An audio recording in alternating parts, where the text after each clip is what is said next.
Hello दोस्तों, तो जैसा कि हमने पिछले एपिसोड में देखा था, युनची ने फैंग से फाइट करते हुए फैंग को बहुत बुरी हालत में पहुंचा दिया था, जिसके कारण फैंग वहां पर बहुत ही ज़्यादा भड़क जाता है और अपनी स्वॉर्ड निकालते हुए उस पर अपना ब्लड ड्रॉप लगा देता है और उसे हवा की तरफ करता है, जिसके कारण वहां पर बहुत पावरफुल एनर्जी रिलीज होने लगती है और देखते ही देखते वहां पर बहुत पावरफुल ड्रैगन भी समन हो जाता है। यहीं से हमारी इस एपिसोड की स्टार्ट होती है, जहां पर हम देखते हैं युनची अब फैन के ऊपर बहुत ज्यादा गुस्सा हो गया था। इसी कारण युनची अपने डेविल गॉड की will I the fire spirit technique को एक्टिवेट कर लेता है और फैंग जैसे ही युनची के ऊपर अपने ब्लू ड्रैगन के साथ अटैक करता है, युनची भी शैडो डांसिंग टेक्निक का यूज करते हुए उस ड्रैगन पर बहुत ही ज्यादा पावरफुल अटैक कर देता है। इस अटैक का ऑरा प्रेशर इतना ज्यादा था कि अब वहां की शील्ड भी टूटने लगी थी, जो देखकर वहां के एल्डर और डिसाइपल्स मिलकर उस शील्ड को फिर से रिकवर करने की कोशिश कर रहे थे। दूसरी तरफ युनची अपना पूरा जोर लगाते हुए उस ब्लू ड्रैगन को रोकने की कोशिश कर रहा था, जो देखकर फैंग बहुत ज्यादा भड़क जाता है और वो अपने ब्लू ड्रैगन को अपनी पावर्स भी देने लगता है, जिसके कारण उसका ब्लू ड्रैगन तो अब पहले से भी ज्यादा पावरफुल हो चुका था और वो ब्लू ड्रैगन एक बार फिर से पीछे की तरफ हटते हुए युनची पर बहुत ही तेजी के साथ अटैक करने के लिए आगे बढ़ने लगता है। उसे अपनी तरफ आता हुआ देखकर युनची भी अपनी शैडो डांसिंग टेक्निक को यूज करते हुए थोड़ा सा पीछे की तरफ हट जाता है और फिर अपने डेविल गॉड के डार्क फैंटेसी पावर को एक्टिवेट करना स्टार्ट कर देता है। युनची की ये मूव वाकई बहुत ही ज्यादा पावरफुल थी, क्योंकि इसके कारण उस ड्रैगन की स्पीड में अब पहले से बहुत ही ज्यादा कमी हो गई थी, जिसका फायदा युनची तुरंत ही उठा लेता है और फिर से अपने पावर्स को बहुत ज्यादा बढ़ाते हुए उस ड्रैगन को वहीं पर डिस्ट्रॉय कर देता है। ये सब देखकर तो फैंग अब सदमे में ही जा चुका था, उसका मुंह भी खुला का खुला ही रह गया था। हाँ, आए सारे लोग भी अभी यहाँ पर कुछ समझ नहीं पा रहे थे कि क्या हुआ। दूसरी तरफ तो फैंग युनची को ही देख रहा था और फिर वो जमीन पर गिर जाता है, क्योंकि वो अंदर से बहुत ही ज्यादा इंजर्ड हो चुका था। अब उसमें इतनी पावर्स नहीं थी कि वो फिर से उठकर युनची का सामना कर सके।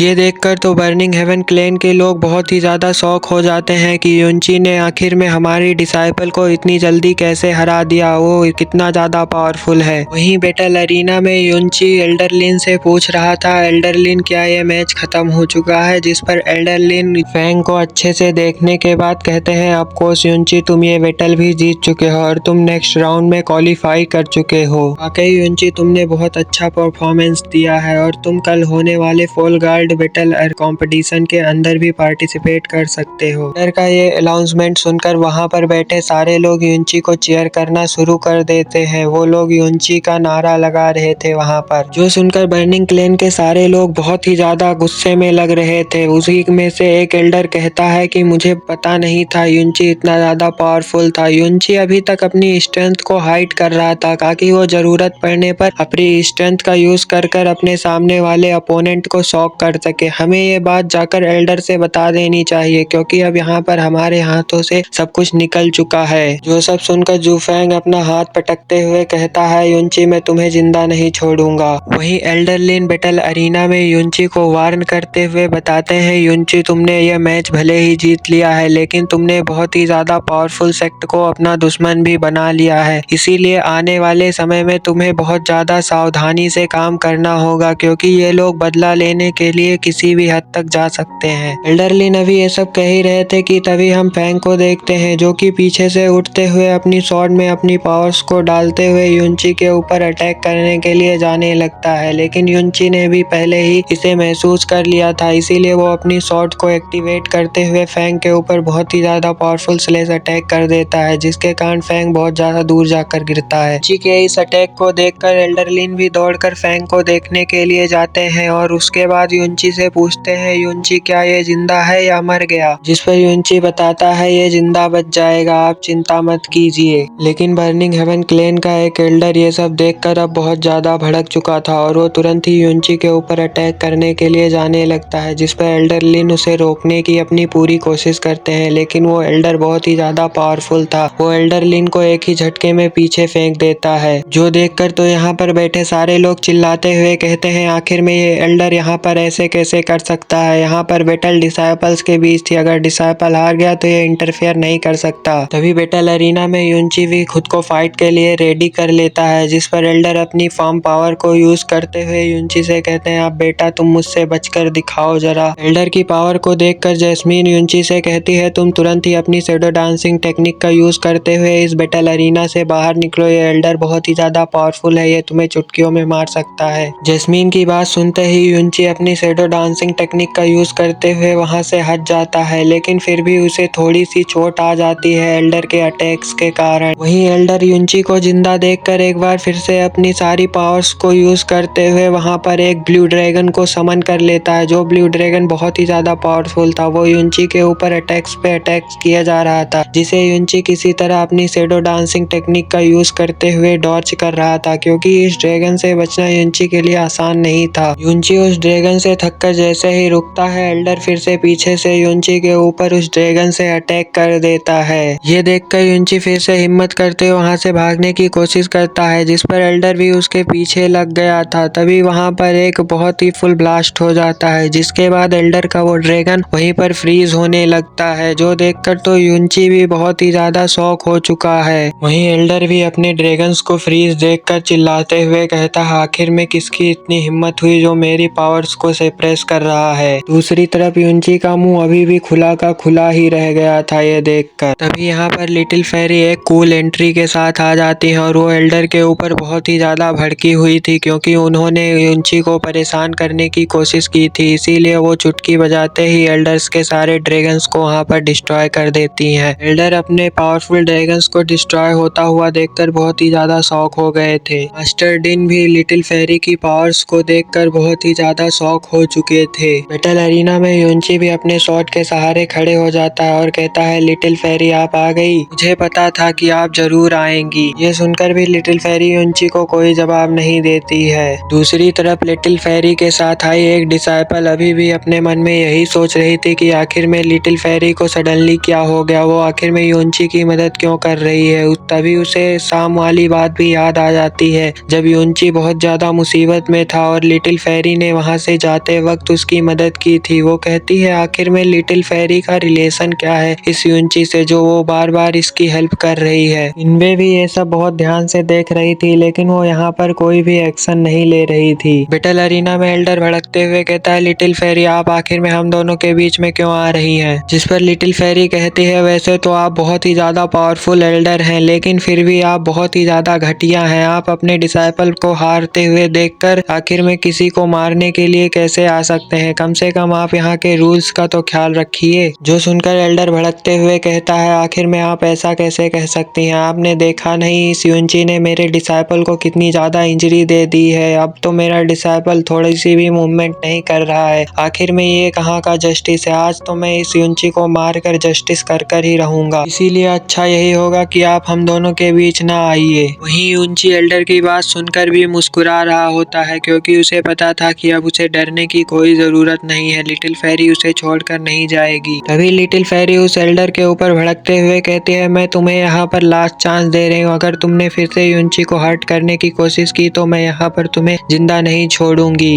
एल्डर लिटिल फेरी की बातें सुनने के बाद भी उससे कहता है कि मैं यहाँ पर युंची को हर्ट कर कर ही रहूंगा। हर्ट ही नहीं, मैं आज यहाँ पर युंची को जान से मार दूंगा और तुम यहाँ पर कुछ भी नहीं कर पाओगी। मेरे पावर्स के आगे तुम्हारी पावर्स कुछ भी नहीं है। तुम छोटी बच्ची हो अभी, इसीलिए मैं तुम्हें वार्न कर रहा हूँ। मेरे सामने से हट जाओ, मैं तुम्हें जिंदा छोड़ दूंगा। ये सब कहते हुए वो अपने पर्पल फॉग फ्लेम फॉर्मेशन को एक्टिवेट करने लगते हैं, जो कि दिखने में वाकई बहुत ही ज्यादा पावरफुल अटैक लग रहा था। इवन युंची भी ये देखकर बहुत ही ज्यादा घबरा जाता है। एल्डर बिना देर किए अपनी पावर से युंची के ऊपर अटैक कर देते हैं। तभी लिटिल फेरी अपनी थोड़ी सी पावर से ही उनके पूरे अटैक को फ्रीज कर देती हैं। लिटिल फेरी का ये अटैक देखकर युंची के साथ साथ यहाँ पर आए सारे लोग ही शॉक हो गए थे। इवन एल्डर भी अब लिटिल फेरी की पावर्स को देखकर बहुत ही ज्यादा घबरा रहा था। तभी लिटिल फेरी गुस्से में कहती है, मैंने तुम्हें मौका दिया था। इसके बाद लिटिल फेरी अपने आइस क्रिस्टल को वहां पर समन कर लेती है और उससे एल्डर के ऊपर अटैक कर देती है, जिससे तो लड़कर एल्डर बहुत ज्यादा पीछे जाकर गिरता है और वहां पर चारों तरफ फॉग ही फॉग फैल गया था। लिटिल फेरी के इस पावरफुल अटैक के कारण ये पूरा बैटल अरीना भी यहाँ पर हिल रहा था, जिस पर युंची कहता है, वाकई लिटिल फेरी बहुत ही ज्यादा पावरफुल गर्ल है। वहीं फॉग हटने के बाद हम एल्डर को देखते हैं, जिनका अंजर पंजर इस अटैक के कारण ढीला हो चुका था। यहाँ के सारे डिसाइपल और डिन भी एल्डर को ही देख रहे थे। वहीं बैटल अरीना में में लिटिल फेरी भी अब शांत होकर नीचे आ चुकी थी, जिस पर युंची उसके पास दौड़ कर जाता है और उससे कहता है बहुत बहुत शुक्रिया आपका, आपने फिर से एक बार मेरी जान बचा ली। दूर खड़ा स्याओ सेक्ट का एल्डर लिटिल फेरी की पावर्स को देखकर कहता है इस लड़की ने अभी तक अपनी पावर्स को हाइड कर कर रखा हुआ था, देखो तो इसकी पावर कितनी ज्यादा है, इसने एक एल्डर को हरा दिया। यहाँ पर पता नहीं और कितने मिस्टीरियस लोग यहाँ पर आए हुए हैं। ये सुनकर दूसरा एल्डर कहता है आप बिल्कुल सही कह रहे हैं, हमें भी इन्हीं की तरह पावरफुल बनना होगा। ये लोग अभी आपस में ऐसे ही बातें कर ही रहे थे कि तभी बैटल अरीना में एंट्री हो जाती है सियोंग की, जो कि यहाँ पर आते ही झुक जाता है लिटिल फेरी के आगे और उनसे कहता है प्लीज लिटिल फेरी हमारे इस एल्डर को माफ कर दीजिए, दरअसल इसने हमारे डिसाइपल को घायल होते हुए देखा, इसीलिए ये खुद के ऊपर कंट्रोल नहीं कर पाया और ये इतने बड़ा एक्शन ले बैठा। मैं मानता हूँ इसने बहुत बड़ी गलती की और इसकी तरफ से मैं आपसे माफी चाहता हूँ, लेकिन अब एल्डर भी बहुत ही ज्यादा घायल हो चुका है, इसीलिए आप मुझे इसे यहाँ से ले जाने की अनुमति दें। जो सुनकर लिटिल फेरी कहती है मुझसे पूछने की कोई जरूरत नहीं है और वो डिन की तरफ इशारा कर देती है, लेकिन डिन तो वहाँ पर कुछ समझ ही नहीं पाते हैं क्योंकि घूर घूर कर काफी देर से वो लिटिल फेरी को ही देख रहे थे। लिटिल फेरी उन्हें थोड़ी थोड़ी पसंद आ गई थी। बैटल अरीना में डिन को इशारा करने के बाद लिटिल फेरी वहाँ से जाने लगती है, जिस पर फैंग उसे ग्रीट कर रहा था। हाँ, डिन भी अब होश में आ चुके थे और वो अपनी जगह पर खड़े होते हुए कहते हैं बर्निंग हेवन क्लैन के लोगों ने यहाँ पर जो भी किया है उसकी सजा के तौर पर तो उन्हें इस बैटल कंपटीशन से निकाल देना चाहिए, लेकिन फिर भी हम उनके ऊपर मर्जी शो कर रहे हैं क्योंकि लिटिल फेरी ने यहाँ पर उन्हें माफ कर दिया है, इसीलिए हम भी उन्हें इस बार माफ कर रहे हैं। इसके बाद वो अपनी वाइफ की तरफ देखते हैं, उनकी वाइफ गुस्से के साथ उन्हें ही घूर घूर कर देखे जा रही थी।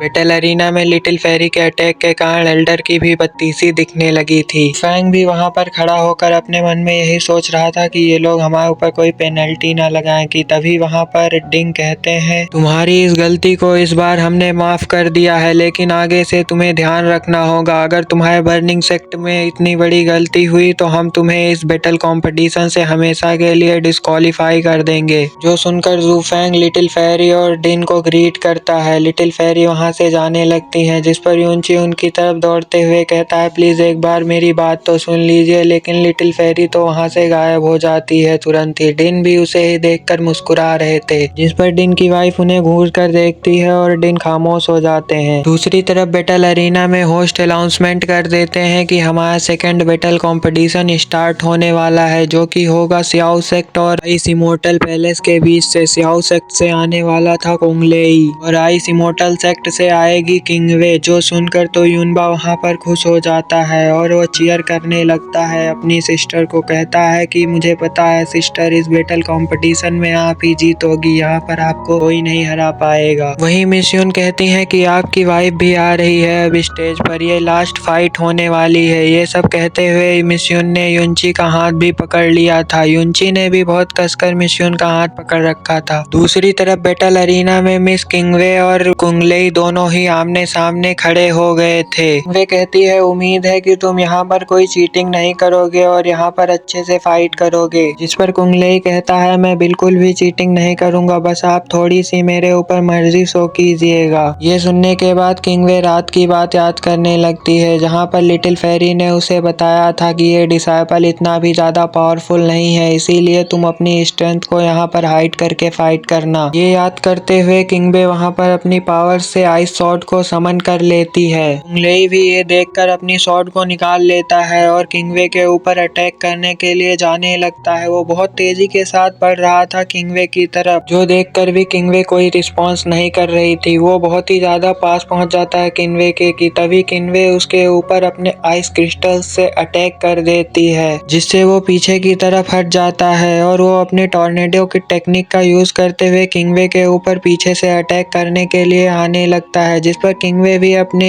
आइस क्रिस्टल से उसके ऊपर अटैक कर देती है। कुंगलेई इस अटैक को किसी तरह डॉर्च कर फिर से किंगवे के ऊपर अपनी शॉट से अटैक करने के लिए आ जाता है। किंगवे भी अपनी शॉट से उसे रोक लेती है और इन दोनों के बीच एक कमबैक फाइट स्टार्ट हो जाती है यहाँ पर, जहाँ पर किंगवे आसानी के साथ कुंगलेई को हरा रही थी और देखते ही देखते वो कुंगलेई को पीछे की तरफ हटा देती है, जो देखकर कुंगलेई बहुत ही ज्यादा परेशान हो जाता है और वो अपने शॉट को लेकर एक बार फिर से किंगवे से फाइट करने के लिए जाने लगता है, लेकिन किंगवे किंगवे तो उसे सीरियसली ले ही रही थी। इसीलिए वो लड़का अपने मन में सोचते हुए कहता है, शायद मैंने आपको कुछ ज्यादा ही हल्के में ले लिया। अब मुझे अपनी रियल स्ट्रेंथ को यूज करते हुए आपसे फाइट करनी ही होगी। ये सब कहते हुए कुंगले अपने व्हाइट फायर फिनिक्स को वहां पर समन कर लेता है और उसके अंदर अपनी स्पिरिचुअल पावर्स को डालते हुए किंगवे के ऊपर अटैक कर देता है। वो फायर फिनिक्स बहुत ही तेजी के साथ किंगवे के ऊपर अटैक करने के लिए बढ़ ही रहा था। किंगवे भी ये देखकर बहुत ही ज्यादा शांति के साथ वहां पर अपना एक स्लैश अटैक कर देती है, जो कि एक फ्लावर के रूप में जाकर उस बर्ड से टकरा जाता है और वो बर्ड इस अटैक से टकराकर वहीं पर बिल्कुल से डिस्ट्रॉय हो जाती है। ये देखकर यहाँ पर आए सारे लोग बहुत ज्यादा हैरान हो जाते हैं और इसी की सीन के साथ हमारा ये एपिसोड यहीं पर खत्म हो जाता है। मिलते हैं नेक्स्ट एपिसोड में। वीडियो पसंद आओ तो वीडियो को एक लाइक करें और अगर चैनल पे नए हैं तो चैनल को सब्सक्राइब करें।